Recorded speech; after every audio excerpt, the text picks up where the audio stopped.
لاہور کے اندر جو ہے پارٹی کے اندر بہت زیادہ گروپنگ ہے. ویسے تو پورے صوبے میں ہی گروپنگ ہے کیونکہ ایک سے ایک سیٹ کے لیے جو ہے 30 امیدوار. اسلام یہ بتائیں کہ یہ جو احتجاجی مظاہرے ہیں یہ کارگر ہو سکتے ہیں، اور یہ جو کارکن ہیں، یہ جو پرانے امیدوار دوبارہ پارٹی لانا چاہ رہی ہے، ان کے خلاف سرگرم عمل ہے، کیا یہ سارے مظاہروں کی وجہ سے کوئی امیدوار لاہور سے تبدیل بھی ہو سکتا ہے؟ جی سلمان صاحب بالکل ہو سکتے ہیں، کیونکہ سننے میں یہ آ رہا تھا کہ میاں نواز شریف نے تقریباً 25 میں سے جو 10 سے 13 امیدوار ہیں پنجاب سے، لاہور سے خصوصاً، ان میں جو صوبائی اسمبلی کے، ان کی کارکردگی پہ سوالیہ نشان ہے. اسی طرح جو ایم این ایز ہیں جو وہ حلقوں میں جاتے ہی نہیں تھے، رہائش پذیر ہی نہیں تھے، ان کی کارکردگی پر بھی جو ہے سوالیہ نشان کچھ کے نام بتا سکتے ہیں آپ جن کی کارکردگی کے آگے آپ نے کہا کہ سوالیہ نشان ہے، وہ کون ہیں؟ جی اس میں جو ہے خصوصاً جو شادرے سے دونوں ایم پی ایز ہیں، پی پی 137 سے ڈاکٹر اسد اشرف ہیں، رانا اقبال ہیں یہاں پر، اسی طرح رانا مشہور کے خلاف جو ہے مظاہرے جاری ہیں. اس کے علاوہ جو ہے حاجی علا رسا ہے، دھرمپورے سے ایم پی ہیں، میاں نوید انجم ہیں، چودھری شہباز احمد ہیں. ان کے اوپر بھی الزامات ہیں. ان کے جو بدامی باغ والا سانحہ ہوا ہے لاہور میں، اس کے اندر ان کے نام بھی آیا ہے چودھری شہباز احمد کا. ویسے یہ میاں شہباز شریف کے خاصے کلوز سمجھے جاتے ہیں کہ جی یہ پارٹی میں بڑے متحرک ہیں اور یہ ان کے بڑے نزدیک ہیں. اسی طرح جو ہے عمر فیض بٹ ہے جو ماڈل ٹاؤن حلقے سے رکن قومی اسمبلی ہیں. ان کو میاں شہباز شریف نے ایک جلسے میں کہا تھا چونکہ یہ کام نہیں کرتے ہیں اور یہ سوئے رہتے ہیں، اگر ان کو میرے حوالے کر دیا جائے تو میں شاید ان کو کام کرنا سکھا دوں. اسی طرح رانا اعجاز ہیں جو اقبال ٹاؤن حلقے سے ایم پی ہیں، ان کے اوپر بھی سوالیہ نشان ہے. ان کو بھی میاں شہباز شریف نے بھرے جلسے میں کہا تھا جی کہ یہ اپنے حلقے میں ان کا لیزون ٹھیک نہیں ہے، ان کی کارکردگی کے اوپر بہت گہرا سوالیہ نشان ہے، یہ لوگوں سے نہیں ملتے ہیں، ان کو چاہیے کہ یہ لوگوں کے ساتھ اپنا رابطہ مضبوط کریں. اسی طرح اور بھی دیگر لوگ ہیں جن کے اوپر مثلا حاجی روہیل اصغر ہیں جو ایم این اے ہیں، رکن قومی اسمبلی ہیں، ان کے اوپر بھی کارکردگی کے بھی کچھ وہاں پہ کارکن آئے ہیں. اسی طرح این اے 123 بڑا اچھا حلقہ ہے اور مشہور حلقہ ہے جہاں سے میاں نواز شریف بھی کامیاب ہوتے رہے ماضی میں. اس کے علاوہ جو ہے میاں عمر حیات سے یہاں پہ کامیاب ہوتے رہے. یہ بینظیر بھٹو بھی یہاں سے ایک دفعہ الیکشن لڑی، جاوید ہاشمی یہاں سے الیکشن لڑے. وہاں کے جو مقامی لوگ ہیں ان کا کہنا یہ ہے جی کہ ہم نے اس مرتبہ امپورٹڈ امیدوار کو ووٹ نہیں دینا، چاہے وہ میاں نواز شریف جو ہے وہ جس کو مرضی وہاں سے نامینیٹ کر دیں، ہم نے وہاں کا مقامی امیدوار ہمیں چاہیے. اسی طرح وہاں پہ جو بینر ہے، جو ماڈل ٹاؤن میں جو ایک سین نظر آتا ہے، وہاں پہ بینر لگ چکے ہیں مختلف پروونشل کانسٹیچوئنسیز کے. یعنی اب عوام کے ایکشن کا وقت ہے. ایسے قاضی صاحب کیا کہیں گے؟ میں اس کو اس طرح سے نہیں لیتا جس طرح میں ذرا مختلف کہ یہ کوئی فوری واقعہ ہو گیا یا کوئی لڑائی، یہ ایک پورا کلچر بدل گیا ہے. یہ کہتے ہیں جی ہم نے بڑی قربانی کی ہے، ہمیں کارنر پلاٹ دے دیں. اب جب سیاست ہی ایک کاروبار کے رخ پہ ہوگی، جب آپ کے سامنے یہاں پہ بھوتانی صاحب نے کہا جو سائیکلوں پہ آئے تھے اسمبلی میں، واپسی میں 3-3 4-4 گاڑیاں لے کے گئے ہیں، یہ لڑائی کوئی نظریاتی لڑائی نہیں تھی. یہ لڑائی اس مالیاتی فائنانس کی لڑائی تھی جس تک رسائی کے لیے ہم سیاست کرتے ہیں. یہ پورے کا پورا جو ایک پیراڈائم شفٹ آیا ہے، ایک پورے کا پورا اب قبضے کی سیاست آ گئی ہے. اب اس لیے سیاست نہیں آ گئی کہ آپ نے آبادیوں کو عافیت دینی ہے، آپ نے آبادیوں کے لیے کام کرنا ہے. اب اس لیے سیاست آ گئی ہے. اب ابھی ہم کہتے ہیں غربت کی بات ابھی ہوگی. اب غربت ختم کرنے کا ایک طریقہ تو یہ ہے کہ 120 ملین ایم این اے ہم لے آئیں، اتنی بڑی اسمبلی بنا دے جس طرح بھوتانی صاحب کہتے ہیں. تو یہ جو سب کچھ ہوا ہے وہ اس لیے کہ اوپر بیٹھے ہوئے مال بنایا اور رج کے بنایا اور کھل کے بنایا اور کر لو جو ہمارا کرنا ہے. ان کے نیچے جو لوگ تھے اب وہ اور کیا کرتے، جب ان کے بڑے یہ کر رہے تھے مال بنا تو نیچے والے بھی بندے باری لینا چاہتے ہیں. اب وہ باری لینا چاہتے ہیں. اس میں ایک بات یہ ایشو ہے. میں قاضی صاحب سے تھوڑا سا ہٹ کے انہوں نے ایک اسپیکٹ پیش کیا ہے. دیکھیں سیاسی کارکن اور اس طرح کے جھگڑے ہمارا جو جمہوریت کا ایک حسن ہے کہ یہ 70 کی دہائی سے یہ سلسلہ شروع ہے اور سیاسی کارکن ہی زیادہ متحرک ہوتا ہے. اس وقت تو روپے پیسے کا اتنا پھیلاؤ ہو گیا آپ کے انتخابات میں، امیدواروں کے چناؤ میں، کہ جس کے میرے خیال اس سے پہلے مثال نہیں ملتی. آج میں سمجھتا ہوں کہ اگر اس طرح کی لڑائی ہوئی ہے تو میں اسے پریشان نہیں ہوں کہ بات یہ کہ سیاسی کلچر کا حصہ ہے اور سیاسی کارکن ہی ہمیشہ امیدوار کے لیے سب کچھ کرتا ہے. اور انہوں نے درست کہا کہ ایک طرف وہ امیدوار ہیں اور دوسری طرف دوسرے باری کے چناؤ پہ ہیں. میں سمجھتا ہوں کہ جب تک آپ سیاسی کارکنوں کو سیاسی جماعتوں کا اور منتخب اسمبلیوں کا حصہ نہیں بنائیں گے، پاکستان میں نہ سیاسی جماعتیں مضبوط ہوں گی اور نہ جمہوری سیاست. اور یہ آپ سیاست کو جو ہے قربانیوں کا کاروبار، قربانی کی تھی مجھے یہ دے دیں. بھائی قربانی نہ کرتے گھر بیٹھے رہتے ہم پہ احسان. اگر تو آپ نے عوام اور انسانیت کے لیے قربانی کی تھی تو صلہ لینے کیوں؟ یہ سارا پیراڈائم شفٹ ہو گیا. یہ آپ نے ایک بندے کو میں خراج تحسین ضرور پیش کروں گا کہ اگر قربانیوں کی بات ہے تو آج کل تحریک انصاف میں ایک بڑا ایشو بنا ہوا ہے انعام اللہ نیازی کا، کہ میں 14 سال تک پاکستان مسلم لیگ نون میں جس شخص کو سب سے زیادہ قربانی دیتے دیکھتا رہا، جو جیلوں میں گیا، جس نے فزیکلی مار کھائی، وہ انعام اللہ نیازی تھا. وہ وہاں سے تحریک انصاف میں آئے اور حالات یہ ہے کہ وہ بیچارے کے ساتھ وہاں پر بھی وہی سلوک ہو رہا ہے اور وہ سب سے زیادہ بددل ہے. جی یہ قیادت کو دیکھنے کی ضرورت ہے. ادھر بھی قربانیاں ان کی اس لیے تھی کہ وہ MP بن جائیں، ادھر بھی قربانیاں وہ ٹکٹ مانگ رہے ہیں. تو یہ قربانیاں آخر آ کے نا ٹکٹ اور سیٹ پہ ہی آگے. آپ کی اجازت سے کالر شامل کر لیتے ہیں. ہمارے ساتھ کالر ہے لاہور سے سہیل. جی سہیل السلام علیکم، کیا کہنا چاہیں گے؟ السلام علیکم جی. وعلیکم السلام. جی سہیل. جی میں سب سے پہلے تو یہ کہوں گا کہ یہ جو دونوں صاحب بیٹھے ہوئے ہیں، سلمان غنی صاحب اور قاضی صاحب، جی بڑے پیارے لگ رہے ہیں جی، ماشاءاللہ خوبصورت لگ رہے ہیں دونوں اور بڑی اچھی گفتگو ہو رہی ہے. جی جی. دوسری بات یہ ہے کہ میرے ذہن میں ایک چیز آتی ہے جی کہ جیسے یہ ہم لوگوں نے یہ کام شروع کیا ہے نگران وزیر اعظم کے لیے ججز کا چناؤ کیا جائے یا بیوروکریٹس کا چناؤ کیا جائے، کیا یہ وائلیشن نہیں ہے؟ کیا اس میں ایسا نہیں ہو رہا اب یہ صحافی حضرات بھی اس میں کود پڑے ہیں؟ کیا یہ لوگ کام سے انصاف کر پائیں گے؟ کیا اس میں ایسی سوچ پیدا نہیں ہوگی بیوروکریٹس میں یا ججز میں کہ ہمیں ان لوگوں نے جج بھی چن سکتے ہیں؟ یہ جو سیاستدان ہے، نگران وزیر اعظم یا نگران حکومت کے دور میں ہمیں چانس مل سکتا ہے. کیا یہ اپنے کام کے ساتھ منصف رہ سکیں گے؟ کیا ان ذہنوں میں یہ نہیں آئے گا کہ ہمیں ان لوگوں کی طرفداری کرنی چاہیے یا پارٹی جو ہے، سیاسی پارٹیاں جو ہیں، ان کے جو ہیں لیڈر صاحبان، ان کے ساتھ اچھا سلوک کرنا چاہیے؟ سہیل صاحب ذرا آپ اپنا سوال ذرا دوبارہ دہرائیں کہ جی آپ کہنا کیا چاہ رہے ہیں، میں سمجھ نہیں پایا. میں یہ کہنا چاہ رہا ہوں کہ کیا یہ اچھی ایکسرسائز ہے کہ یہ نگران حکومت کے لیے بیوروکریٹس کا چناؤ یا ججز کا چناؤ یا صحافیوں کا چناؤ، کیا آپ لوگ اپنے کام کے ساتھ منصف رہ سکیں گے؟ کیا آپ کے ذہن میں لالچ پیدا نہیں ہوگی؟ سہیل صاحب اس کا جواب ذرا سن لیں. دیکھیں میں ہمیشہ سے اسی پروگرام کی وساطت سے یہ کہتا رہا ہوں کہ کیا پاکستان کے اندر کوئی ایسا سیاستدان موجود نہیں جس پہ اہل سیاست اعتماد کا اظہار کرے. میں ان سیاستدانوں کی نجی محفلوں میں بھی جاتا رہا ہوں. خود پاکستان مسلم لیگ نون کی قیادت میاں رضا ربانی کے حوالے سے بہت سافٹ رہی ہے اور پیپلز پارٹی نے اسحاق ڈار کا نام پیش کیا ہے. میں سمجھتا ہوں جب تک پاکستان کے اندر ایسے سیاستدان نہیں آئیں گے اس وقت تک انہی بیوروکریٹس پہ، انہی ججز پہ انحصار کرنا پڑے گا کہ اگر آپ نے پاکستان میں سیاست چلانی ہے تو ایسے سیاستدان ضرور سامنے آنا چاہیے جن کی انٹیگریٹی پہ، جن کی غیر جانبداریت پہ سب کو اعتماد ہو. سب سے پہلے تو میں یہ اعزاز سمجھتا ہوں پروگرام کے لیے کہ سہیل احمد اور عزیزی ہمارے ساتھ ہیں. میں آپ سے اتفاق کرتا ہوں اور میں آپ کی بات کو آگے بڑھا کے ایک اور بات بھی سہیل صاحب کہنا چاہتا ہوں. آپ کی کوالیفیکیشن کیا ہے کہ جو سٹیک ہولڈرز ہیں، امریکہ بادر، یہاں کی ریاست، یہاں کے جو بیٹھے ہوئے ہیں، جو پہلے حکمران بیٹھے ہوئے ہیں، یہ آپس میں طے کرتے ہیں کون ہے؟ تو یہ طے اس لیے کرتے ہیں کہ یہ آ کے عوام کے لیے ڈیلیور کر کے شفاف انتخابات کروائیں گے. تو میرے خیال میں آپ کی بالکل بات درست ہے کہ یہاں پہ دھڑوں کی سیاست ہے، یہاں پہ ایک تالے آزمائی ہے، پاور گیم ہے، پاور سٹرگل ہے، جس میں سفر کون کر رہے ہیں؟ عام آدمی. جی جواب سہیل احمد صاحب کو غیر جانبدار رہنے کے حوالے سے درکار تھا، ان کو مل گیا اور انہوں نے آپ کی تعریف کی کہ آپ دونوں بہت پیارے لگ رہے ہیں. تو عزیز صاحب بھی لوگوں کی ہر دل عزیز شخصیت ہے اور انہوں نے ہمارے پروگرام میں کال کی. واقعی ہمارے پروگرام یہ بڑی بات ہمارے لیے بڑی. ناظرین یہاں پر خبر یہ ہے میں وقت ہوا ہے ایک بریک کا، ہمارے ساتھ رہیے.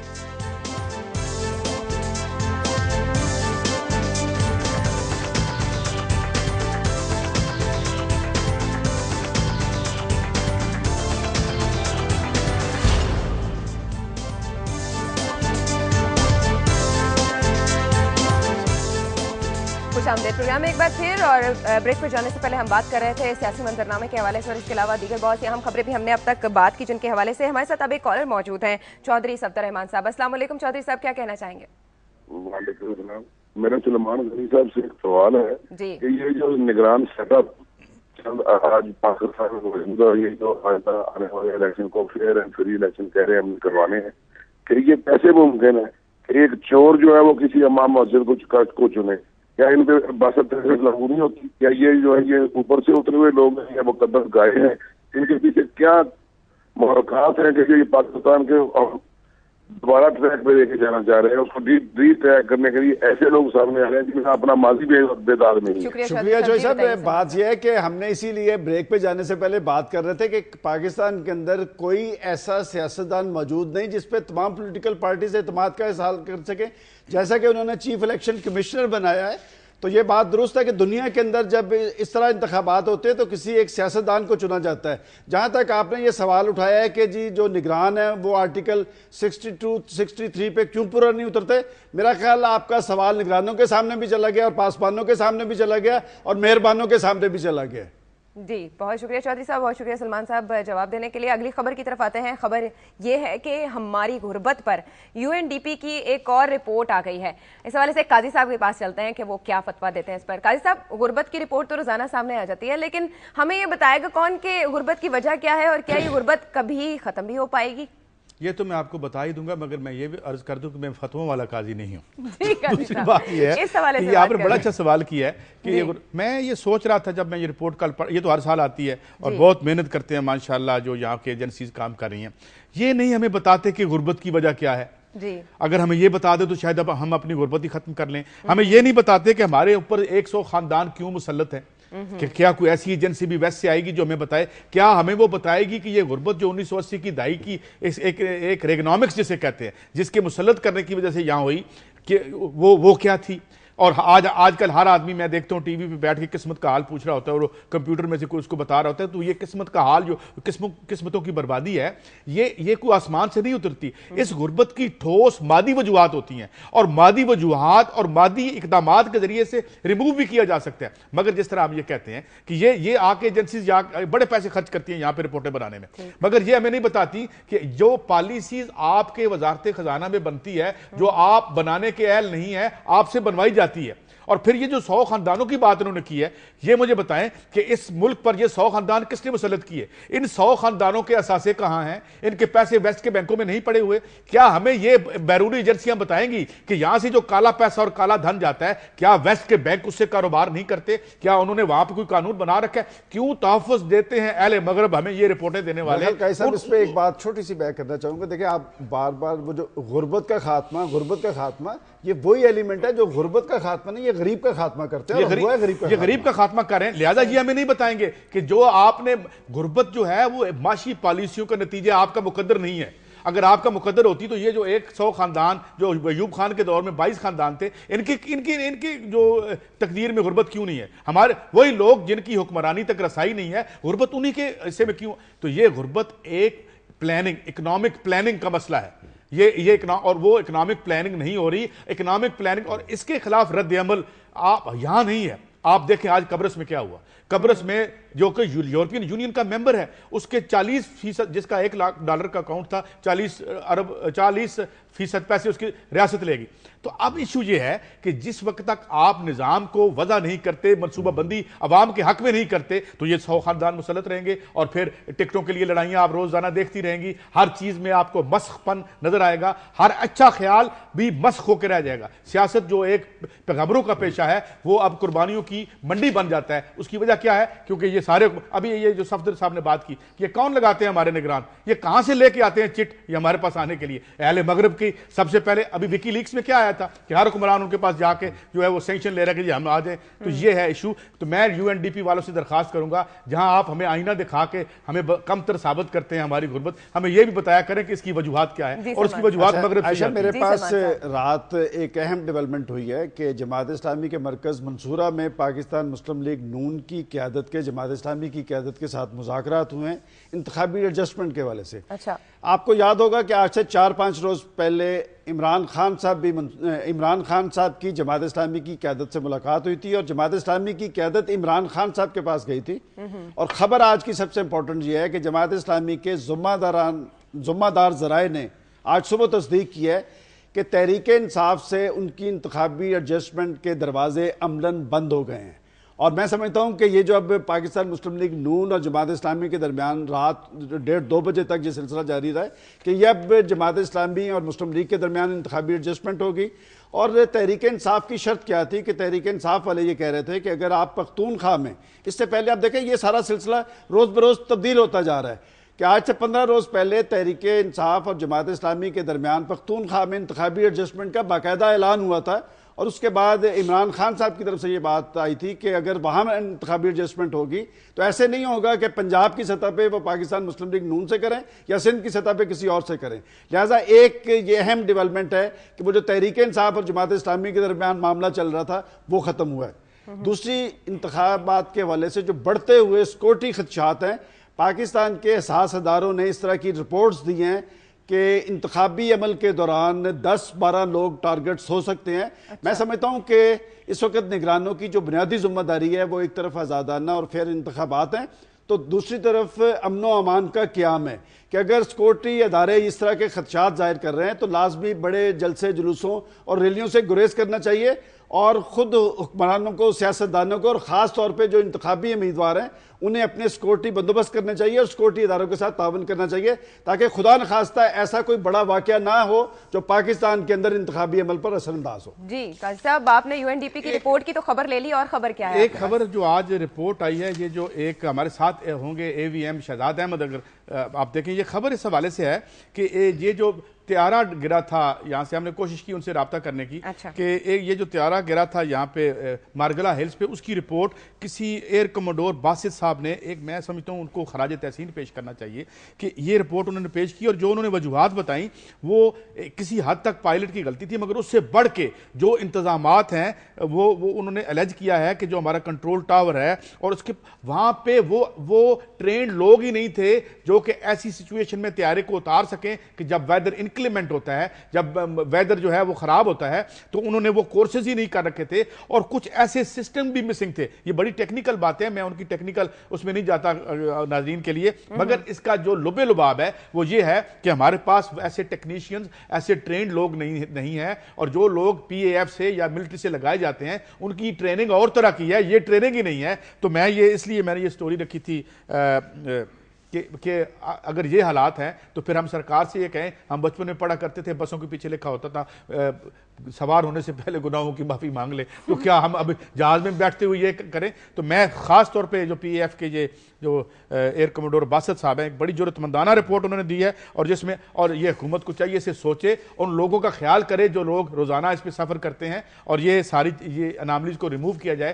اس میں آپ کو یاد ہے نوبیاتا ایک جوڑا گیا, بچے گئے, درجنوں لوگ اس میں ہلاک ہو گئے تھے. تو یہ اس کی رپورٹ میں نے خاص طور پہ, میں چاہ رہا تھا کہ اگر شہزاد صاحب ہمیں اس پہ مل سکتے, مگر وہ ملے نہیں ہمیں, تو زیادہ تفصیل سے بات ہو جاتی, لیکن اس طرح کی جو رپورٹس ہیں وہ ان ورثاء کے زخموں کو ایک بار پھر تازہ کر دیتی ہیں اور وہ جواب تلاش کرنا چاہتے ہیں. ہم اس رپورٹ کو اس لیے شامل کرتے ہیں کہ نئے ورثاء پیدا نہ ہوں. جی بالکل, آئندہ جو لوگ ہیں ان کو ہم کم از کم اس دکھ سے بچا سکیں جس دکھ سے یہ ہمارے بھائی گزرے. جی اس طرح کی رپورٹس قاضی صاحب سامنے آنی چاہیے, آتی نہیں ہیں لیکن آ جانی چاہیے. میں اس کو اس لیے میں نے انکلوڈ کیا خاص طور پہ کہ اب یہ صاحبان اقتدار شاید ان کو فرصت مل جائے نگرانی حکومت کی نگرانی کرنے سے, تو یہ ادھر بھی دیکھ لیں. جی مزید نیوز رپورٹس کے حوالے سے بھی بات کریں گے اور آپ کو بتائیں گے کہ مزید خبریں کیا ہیں, لیکن وقت ہوا ہے ایک بریک کا.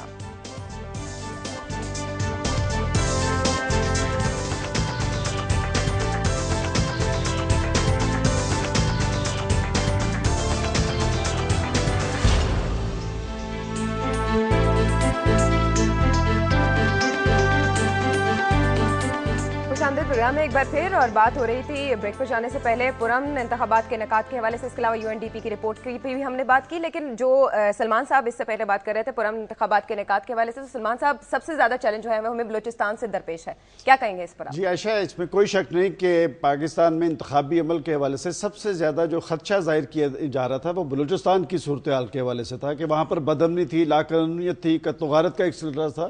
لیکن ایک اہم پیش رفت ہوئی کہ چیف الیکشن کمشنر فخر الدین جی ابراہیم